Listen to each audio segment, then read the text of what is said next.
Bonsoir, guys. I'm just really excited to do cultural tips because we haven't done it in a little while because a lot of the vocabulary we were focusing on the grammatical rules and the tenses and the negative with tenses. But now we get to do more cultural tips because I'm introducing more nouns to you and letting you know, how do those fly in Creole? So this is Leçon 11 cultural tips.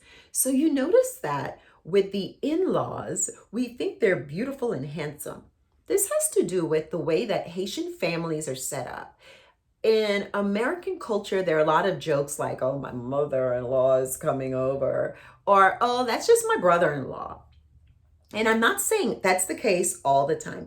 In Haitian culture, it's different. In-laws are very close. Children with step parents tend to be close. And that is why the same word used for stepmother is the same word used for mother-in-law, belle-mère. It's the same word that you use for father-in-law, you also use for stepfather, beau-père. So I want you to think about it this way. All the females are beautiful that are in-laws. Belle-fille, belle-mère, belle-sœur, because the relationships are belle. All the relationships with the in-laws that are male are letting you know they are the relatives on the side. They're not a blood relative. They are beside that. So beau means beside. So beau-père, beau-frère. Now, beau-fils, it's not an accented O, so it means handsome son. So son-in-law, step-son is handsome son. And this is just letting you know the relationships are very close, that the relationships are beautiful, but you're knowing that they're on the side, okay? That's all it is. So we don't say step anyone. Don't say escalier, stairs, mother, stairs. We don't do that. Stepfather, stepsister. We don't do any of that. Okay? The next word that I want to talk about culturally is gramun. Now, our cultures are really different. So remember, whenever I'm doing cultural tips, these are mistakes you don't want to make. To an older person's face, you don't want to say, hey, gramun. Hey, old person. Hey, elderly. But behind their back, it is affectionate. So like if someone was coming to see your mom and your mom was much older, the person would say, where's the gramun? Kot gramun. They're saying, where's the gramun? Like, where's that sweet elderly old lady smoking her pipe? That's all they're doing. So basically, this is culturally affectionate behind their back. So it's kind of weird saying behind someone's back, something's affectionate. It is, we will say things like, oh, gamun ap fe blag. Gamun ap fe blag. The elderly, the older person is joking around, is making jokes, is telling stories. It's affectionate, but to their face, we would not do that because to their face, it's like saying old person. Okay, so this is just a very different cultural thing than American culture. In fact, the next one also is very different. Now, you remember from the premier leçon, I told you, do not forget the 80% rule. It's not a video that you need to watch over and over again. It's something you need to remember. Being expressive is very important, and expressing yourself in a particular way is very important. If you stay monotone, we may misunderstand you. It's not that we won't understand, we may misunderstand. Derrière is a perfect example. Derrière is like the word that it is in English, behind, as in positionally, stand behind me, camper derrière. But instead of just saying camper derrière, it also is the body part behind, B-U-T-T. Butt, okay? My butt hurts. Derrière fait mal, okay? But we have another word in Creole, B-O-U-N-D-A, bunda. Now, if you've been to Haiti, or if you have Haitian friends, and if you're Haitian, you have heard the word bunda, B-O-U-N-D-A. And sometimes it can come across as the ASS word in English. But it's the 80%. I want to say 85%. So you can be really, really careful with this word. Here's the thing with bunda. Bunda means butt. Now, my kids growing up at home, because I'm Haitian, they could say behind, they could say bottom, but they couldn't say butt because of the delivery of the word. Because culturally, I'm Haitian and I'm looking and hearing and thinking bunda when I hear butt. Um, because bunda, when it is being used, a little child could say, or a parent could tell a little child, shida su bundao, sit down on your bottom. But that 80% could be like they're frustrated with the child and they're saying, sit down on your ass. And so it is the delivery. It's not what's being said, how it's being said. So what I tell people is, when you're learning Creole, or when you're speaking to people you do not know that well and you do not have a deep relationship with, never use the word bunda.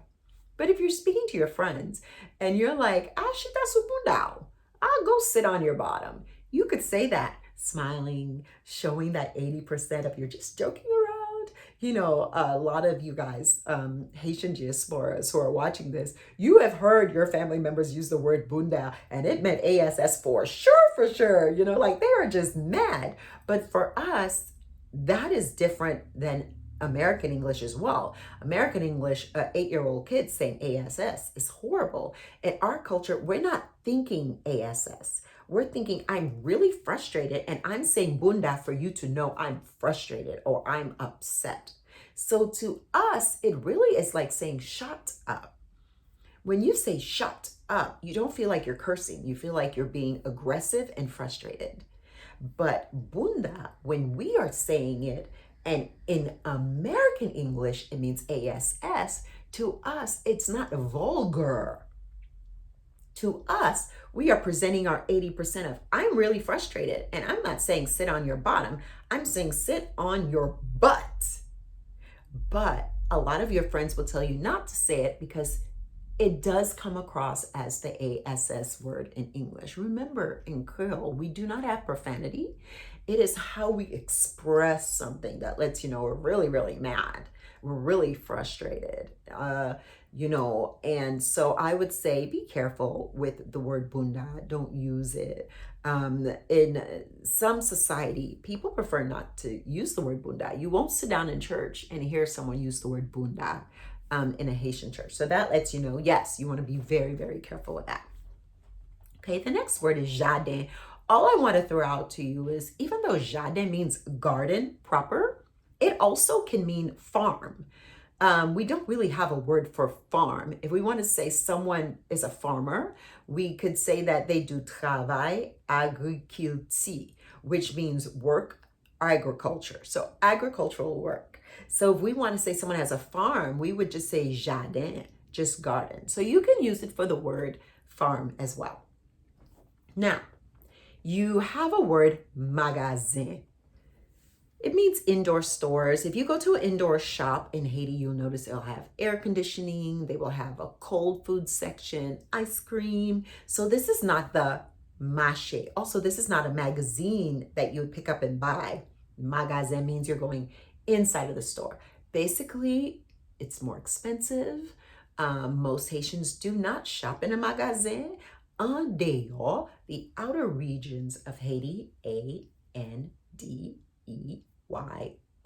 accented O, en dehors, accented O, basically are regions that, are hard to reach, or there's not a lot of foreigners or access to a lot of things. So everything is purchased at the marché. I've heard people say that the marché is the poor man's store and the magasin is the rich man's store. I don't agree with that technically, because the marché is culturally where we shop. We're not going to the marché thinking we're rich, we're poor. We're going to the marché because culturally, this is what we have done. This is what the Madame Sarah, M-A-D-A-N. Instead of saying Madame Sarah, S-A-R-A. Madame Sarah was the woman who lived en dehors, and she would hop on a camion, a big truck, you're going to learn that word later, to go to another region to sell her produce, because perhaps they don't have that particular kind of produce in that area. So that Manansara is bringing something that area doesn't have, rich or poor. They're going to go to the marché to buy that item because they can't find it anywhere else. So I don't want you to look at magasin versus marché as the wealthier purchase here and the more poor people purchase there. It's not like that at all. I only really shop at the marché. I'll go to the magasin if I need some ice cream or something cold. But typically I'll go to the marché to do all of my shopping when I'm in Haiti. So I remember that in the lesson where we were learning about family, the family vocabulary, I hit on neg, monsieur, nom, because we were learning the word garçon, which means boy and male. But I also told you that garçon means man. You could say garçon ça, and he's in his 40s, because it can mean male, right? M-A-L-E, which means a man. And neg, and accented EG. Neg is usually what we would use for, like, we're saying a Haitian man, because neg has that condemnation of being a black man, like neges. I taught you neges also. N, accented E, G, accented ES. Neges would also mean that Haitian woman or that black woman, but we're still thinking Haitian, typically. Neg in modern times has just kind of become like dude or guy, and sometimes a person would use it even for a foreigner.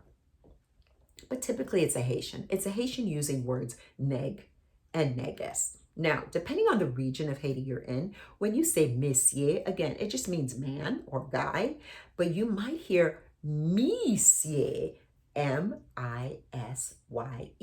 Monsieur is normally said in Okap and Port-de-Paix in the northern regions. This all means man, guy, dude, but nom, N-O-N-M, is man proper, nom. And it is also just a tad bit more formal to use the word nom, okay?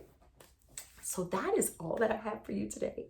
Like I said, the vocabulary, it's just so much more simpler because we really went down to the nitty gritty the first 10 lessons, okay? And so I want you to go ahead and download this. Hit the like button. That lets me know you have watched this. That lets you know you have already downloaded it.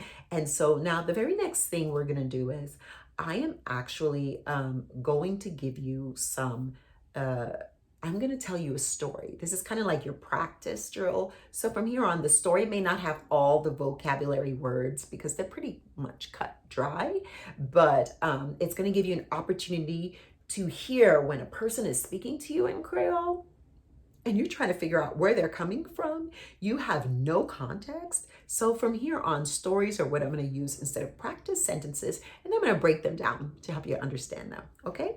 Au revoir.